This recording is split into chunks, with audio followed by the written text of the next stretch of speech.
और उसने अपने होने वाले पति से कहा कि रुको, तुम लोगों ने 27-28 सवाल हमसे पूछे, हमने सबका उत्तर दिया। अब एक सवाल मैं भी पूछना चाहती हूँ। किससे? उसी से बोली कि तुमसे ही, तुम्हारे साथ मुझे जिंदगी बितानी है। अब मुझसे क्या नहीं पूछ रही हूँ। तुमने पूछा नाचना आता, हमने कहा आता है। गाना आता, हमने कहा आता है। अब मैं तुमसे पूछती हूँ, तुम्हें तबला बजाना आता है? सच बोला, नहीं आता, नहीं आता है। तो बोली जब मैं नाचूंगी तो तबला तेरा बाप बजाएगा।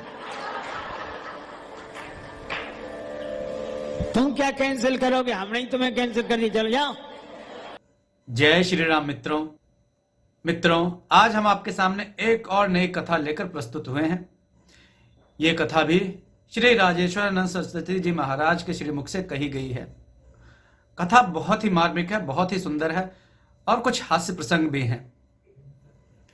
मित्रों, संतों की वाणी को जरूर सुना करें। इनमें बहुत संदेश छुपे होते हैं जो कि मनुष्य के जीवन में हमेशा उसे काम ही आते हैं। तो मित्रों, चलिए देर ना करते हुए कथा को श्रवण करते हैं, उसके बाद बात करते हैं। दक्षिण भारत के बहुत बड़े विद्वान शास्त्रार्थ के लिए काशी में आए कि मैं शास्त्रार्थ करूंगा। विद्वान घबराए, शंकर जी से प्रार्थना की कि आप ही काशी की लज्जा रखो। शंकर जी ने प्रेरणा दी कि इनसे कबीरदास से शास्त्रार्थ करा दो। और विद्वान बोले कबीरदास से? बोले हम जो कह रहे हैं सो करा। कबीरदास जी से कहा शंकर भगवान की आज्ञा है। कहा अच्छा चलो। पंडित पद्मलोचन जी नाम था, उन्होंने कहा इनसे शास्त्रार्थ करें। कबीरदास जी बोले मसी कागज छुयो नहीं, कलम गही नहीं हाथ। कलम कागज कभी छुआ नहीं तो तुम तो पढ़े ही नहीं हो। तो कबीरदास जी ने उनसे कहा कि पंडित जी आप तो पढ़े होंगे। हाँ हम पढ़े हैं। तो हमें एक उत्तर दे दें, पढ़कर समझे हो कि समझकर पढ़े हो? पढ़कर समझे हो कि समझकर पढ़े हो? अब वो हैरान। अगर वो ये कहे कि पढ़कर समझे हैं तो फिर किताब समझी होगी। किताब समझी होगी, उसको नहीं समझा होगा। और अगर समझकर पढ़े हो, अगर वो कहे समझकर, तो जब समझ ही लिया था तो पढ़ने की जरूरत क्या थी? शास्त्रार्थ इसी पर हो गया। उसने कहा ठीक कहते हो, सच्ची पढ़ाई तो उनकी है जो भगवान के भजन में लगे हुए हैं। 90 वर्ष से ऊपर अवस्था, वयोवृद्ध, अत्यंत वयोवृद्ध एक ब्राह्मण देवता डुंकृज करण का अभ्यास कर रहे थे। व्याकरण में एक करण होता, डुंकृज करण। आद्य शंकराचार्य जी ने उनको देखा, कहा क्या कर रहे हो? का व्याकरण के सूत्र का अभ्यास कर रहे हैं, पढ़ाई कर रहे हैं। शंकराचार्य जी ने कहा प्राप्ते सन्निहते मरणे नहीं रक्षति डुंकृज करणे। भज गोविंदम गोविंदम भज मूढ़ मते। गाँव में एक पिता आधी धोती पहने, आधी कंधे पे डाले, नंगे पांव शंकर जी को जल चढ़ाने आया। लोटा भर के जल चढ़ाया। पास में एक महात्मा ठहरे थे, उनके पास गया, रोने लगा। क्या बात है? महाराज, बेटी को देखने वाले आ रहे हैं, आप आशीर्वाद दो, सफलता मिल जाए। सवेरे से बेचारे ने कुछ नहीं खाया, पूरे परिवार ने कुछ नहीं खाया। महात्मा से आशीर्वाद लेकर लौटा। और जिस बेटी को देखने आ रहे वो बेचारी सवेरे से सजी संवरी बैठी है, बिल्कुल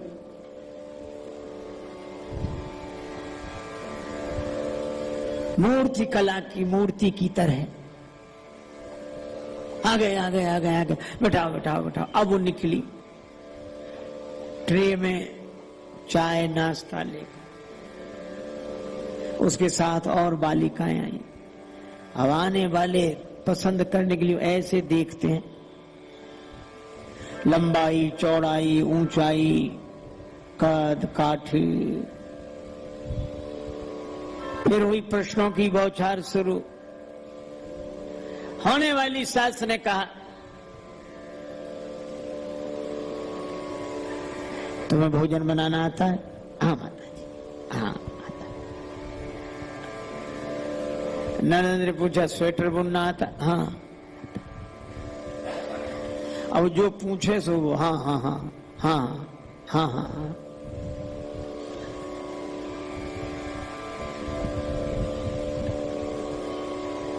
राम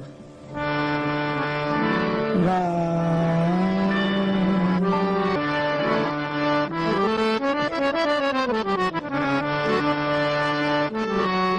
सभी के प्रश्नों का उत्तर वो बालिका देती है। हाँ हाँ।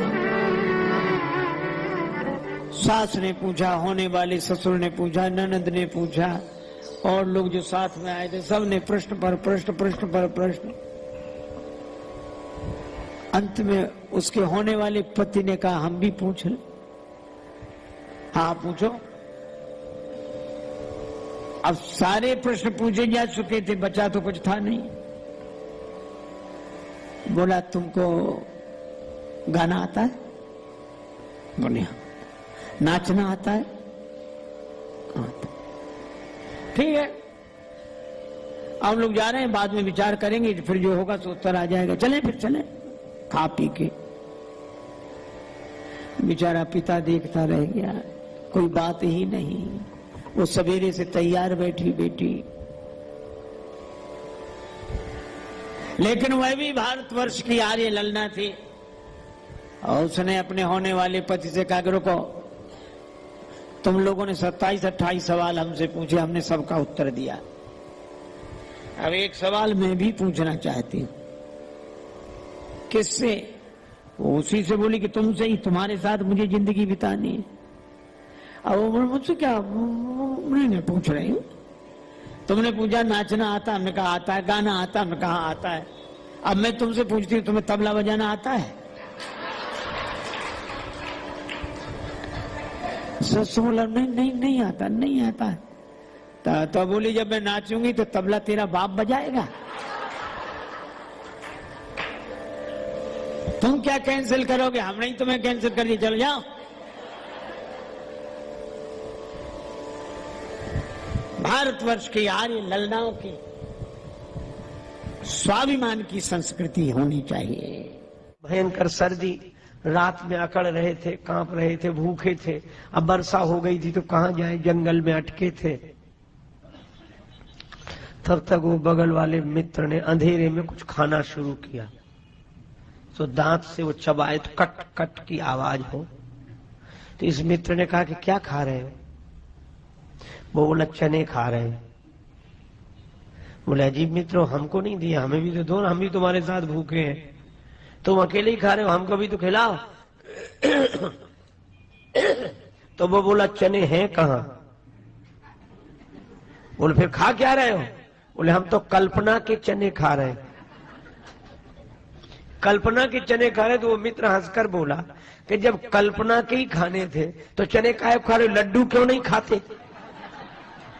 जब कल्पना से ही, तो कल्पना के चने खाते तो लड्डू काहे नहीं खाते?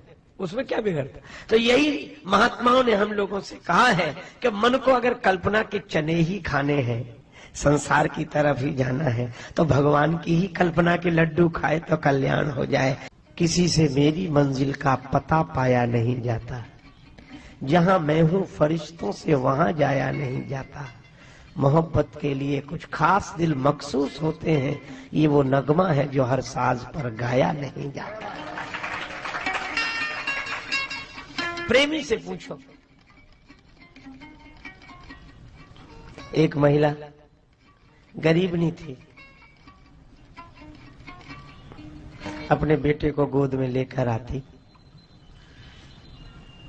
राजा ने कहा, देवी तुम तो गांव भर में भिक्षा के लिए जाती हो, गरीब नहीं हो। हाँ, तो तुम ढूंढ कर बताओ कि पूरे शहर में सबसे सुंदर बालक कौन है। दूसरे दिन आई, तीसरे दिन आई। राजा ने कहा कल भर। जब चौथे दिन आई, अपने बच्चे को गोद में ली। राजा ने पूछा सबसे सुंदर, वो बोली यही है। राजा ने कहा ये आंखों में कीचड़ ना और गंदा, और गोद में ली, न शकल न सूरत, और राजा का बेटा तुम्हें अच्छा नहीं लगा? गांव भर में कितने सुंदर हैं, वे तुम्हें नहीं दिखाई पड़े? यही सबसे सुंदर है। राजा बोला ये बात हमें समझ में नहीं आई। वो देवी बोली कि समझ में आ ही नहीं सकती। अगर इसको सुंदर देखना हो तो मेरी आंखों से देखो तो पता लगेगा कि ये सुंदर है। इसलिए भक्त की आंख ही ऐसी होती, वहां समझ काम नहीं करती, इसलिए समझ वाले यहीं रह जाते हैं। अगर हमारा सोच बदल जाए तो दुनिया बदल जाए। सोच बदल जाए। दो व्यक्तियों को आधा आधा गिलास दूध मिला, शीशे के गिलास थे। एक गिलास को ऊपर से देखा, क्या होता है इतने, आधा खाली, क्या होता है, बड़ा तनाव है, क्या होता है इसमें? और दूसरा आदमी आधा गिलास दूध लेकर शीशे के गिलास को ऊपर उठा दो, आधा, अरे बहुत है, बहुत है, अरे बहुत है, बहुत है, अरे क्या बात, कमाल हो गया, बहुत बढ़िया, बहुत बढ़िया। दोनों के पास ही आधा आधा है, पर एक गिलास को नीचे से देख रहा है, एक गिलास को ऊपर से देख रहा है। अगर हम लोगों की दृष्टि बदल सके तो सृष्टि चाहे जैसी बनी रहे हमें आनंद देने वाली ही होगी। एक महात्मा के आश्रम में दो ब्राह्मण देवता ठहरे।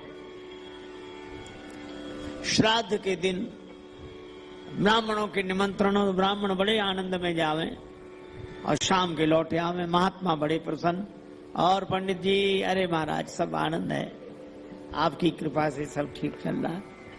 एक दिन दोनों गए निमंत्रण में, एक उदास एक हंसता हुआ आया। जो उदास था वो महाराज हुआ है, और जो हाँ महाराज हुआ है।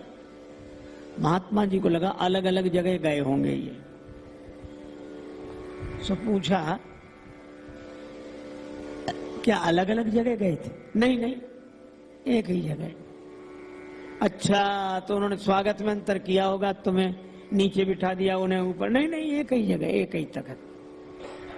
तो खिलाने पिलाने में अंतर किया होगा, इनको हलवा खिलाया हो, तुम्हें कुछ और खिलाया? नहीं नहीं, जो इन्हें खिलाया हो यहाँ। महात्मा बोले अब हम समझ गए, विदाई में अंतर हुआ होगा। बोले नहीं, 5 रुपए इन्हें मिले, 5 हमें। महात्मा बोले जब एक जगह गए, एक जैसा स्वागत, एक जैसा भोजन, एक जैसी दक्षिणा, फिर ये बात समझ में नहीं आ रही कि एक उदास एक प्रसन्न।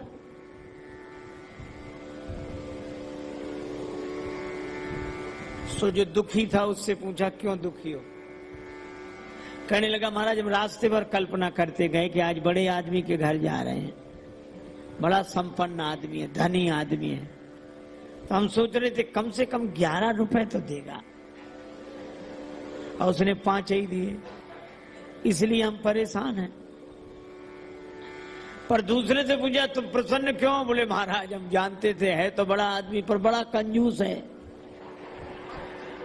हम पहले से जानते थे 2 रुपए से ज्यादा नहीं देगा, और उसने 5 दे दिए। अब बोलो उसको उदास किया किसने और इसको प्रसन्न किया किसने? तभी संत लोग कहते हैं मन एव मनुष्याणाम कारणम बंध मोक्षयो। मारुत नंदन मारुत को मन को खगराज को वेग लजायो। पवन का वेग लज्जित किया, फिर मन का वेग लज्जित किया, फिर गरुड़ जी का वेग लज्जित करते हुए श्री हनुमान जी आगे बढ़े। कुछ लोगों को लगता है कि मन तो सबसे ज्यादा वेगवान है, इसको बीच में क्यों रखा, इसको अंत में रखना था। पर श्री तुलसीदास जी कहते हैं कि बीच में ही, ज्यादा वेग वाले को बीच में ही रखो। रेलगाड़ी जब चलती है तो स्टेशन से धीरे धीरे, और पूरे वेग में तो बीच में ही चलती है। अंत में धीरे धीरे रुकती है। तो हनुमान जी ने पहले पवन का वेग लज्जित किया, बीच में मन का वेग लज्जित किया, फिर गरुड़ जी का वेग लज्जित करते करते धीरे धीरे उतर गए, रुक गए। ऐसा थोड़ी एक आदमी कह रहा था कि हमारे भाई इतना बढ़िया बढ़िया गोताखोर हैं, आध घंटे तक पता ही नहीं लगता कहां है। दूसरा बोला कि हमारे भाई तो आध घंटे से भी ज्यादा तक बने रहते हैं पानी में, इतना अभ्यास है। तो उनकी बातें सुनकर एक आध घंटा कह रहा, एक घंटा कह रहा। तो तीसरा आदमी बोला कि हमारे भाई सबसे ज्यादा। कैसे? बोले बहुत बढ़िया गोताखोर। क्यों? बोले जब से डूबे हैं आज तक निकले ही नहीं है। इस देहाभिमान से बचने का उपाय अवसर है अनमोल, काम कुछ ऐसा कर जा, पाकर गुरु से ज्ञान यार, मरने से पहले मर जा, अपने घट में बैठ निरंतर नहीं किसी के घर जा, सीता राम नाम सुमिरन कर भव सागर से तर जा, मर जा। अच्छा देखो, नदी में जब डूबता है जिंदा आदमी डूबता, मुर्दा नहीं डूबता। जिंदा हाथ पांव हिलाए बिना नहीं रहता, मुर्दा ना हाथ हिलाए ना पांव, आराम से पार हो जाता है। मस्त राम मुर्दों से बोले हमको कुछ बतलाओगे? मुर्दों में से एक मुर्दा बोला मर जाओ सुख पाओगे। एक राजा ने एक महात्मा से कहा कि नंबर 1 का सौभाग्य हमें बताओ, नंबर 2 का सबको बताना। महात्मा बोले नंबर 1 का सौभाग्य तो खत्म हो गया, नंबर 2 का ही बचा है, कहो तो बता दें। हाँ बताओ। नंबर 1 का सौभाग्य था कि तुम पैदा ही ना हुए होते, और नंबर 2 का सौभाग्य कि जितना जल्दी हो सके मर जाओ। उसे बात समझ में नहीं आई, और महात्माओं की बात सबको समझ में नहीं आती। ये इतने महापुरुष विराजमान हैं, इनको जिंदगी का अनुभव है। अरे मुर्दे का जो सहारा ले ले वो पार हो जाता है। तुलसीदास जी तो मुर्दे का सहारा ही लेके जमुना जी पार कर गए। जिसका अहंकार मर चुका है उसका सहारा ले लो, वो स्वयं पार होगा, आपको भी पार करेगा। तो दोस्तों सुनिए आपने ये कथा, बहुत ही उत्तम कथा थी।